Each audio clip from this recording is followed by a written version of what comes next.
রাজ্যের ৩৯টি নবগঠিত সম জেলার সাথে শুক্রবার করিমগঞ্জ জেলার রামকৃষ্ণনগর এবং পাথারকান্দিতেও উদ্বোধন হল সম জেলা। রামকৃষ্ণনগর ব্লক খেলার মাঠে রাজ্যের জনস্বাস্থ্য কারিগরি বিভাগের মন্ত্রী জয়ন্ত মল্ল বড়ুয়া আনুষ্ঠানিকভাবে সম জেলার উদ্বোধন করেন। করিমগঞ্জের সাংসদ কৃপানাথ মালাহ, রামকৃষ্ণনগরের বিধায়ক বিজয় মালাকারের উপস্থিতিতে রামকৃষ্ণনগর সম জেলার উদ্বোধন করা হয়।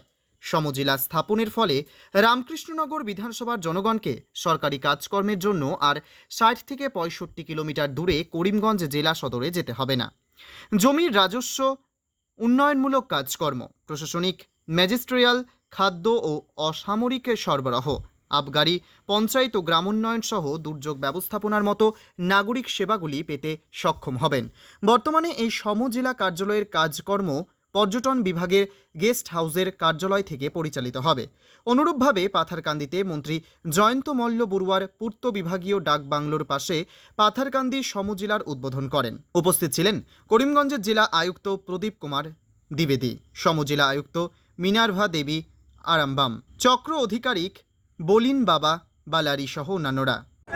আজি পাথাৰকান্দি সমজিলাৰ কাৰ্যালয় উদ্বোধন হ'ল আৰু পাথাৰকান্দিবাসী ৰাইজৰ বহুদিনীয়া এটা দাবী আছিল যে পাথাৰকান্দিত সাব ডিভিজন হ'ব লাগে। আজি সেই দাবীৰ ওপৰলৈকে গৈ আমাৰ মুখ্যমন্ত্ৰী মহোদয়ে সাব ডিভিজন নহয় ডিষ্ট্ৰিক্ট সমজিলা আজি ঘোষণা কৰিলে, উদ্বোধন কৰিলে। অকল ঘোষণাই নহয়, উদ্বোধন কৰিলে। আজিৰ পৰা পাথাৰকান্দিবাসীয়ে যোৱা ৪০ বছৰ আগত বিচৰা যিটো দাবী আছিল তাকো অতিক্ৰম কৰি এখন সমজিলা পালে, ইকুইভেলেণ্ট ডিষ্ট্ৰিক্ট, আৰু য'ত জিলাৰ বেছিভাগ কামেই ইয়াত সমাধান হ'ব। সাধাৰণ মানুহ কোনো কামৰ কাৰণে বিশেষ কাম নাথাকিলে, নাথাকিলে অন্ততঃ কোনোৱে জিলাৰ সদৰলৈকে যাব নালাগে, নিজৰ বিধানসভাৰ কাৰ্যালয়তে এই সমজিলাত কাম কৰিব পাৰিব। বিভিন্ন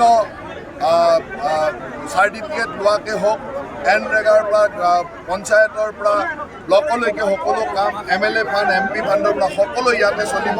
আৰু সেইকাৰণে এই সমজিলাই এই অঞ্চলৰ উন্নয়ন ক্ষিপ্ৰতৰ কৰিব, এই অঞ্চলৰ ৰাইজক প্ৰশাসন ব্যৱস্থাটোৰ লগত ওচৰ চপাই লৈ যাব।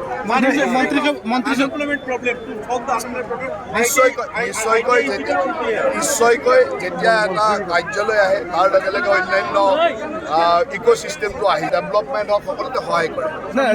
মুখ্যমন্ত্ৰী এটা ঘোষণা কৰিছিলে যে পূজাৰ আগত বা এনে টাইমত পাথাৰকান্দি এটা মন্ত্ৰিত্ব ঘোষণা কৰা হ'ব। এই সম্বন্ধে কি ক'ব?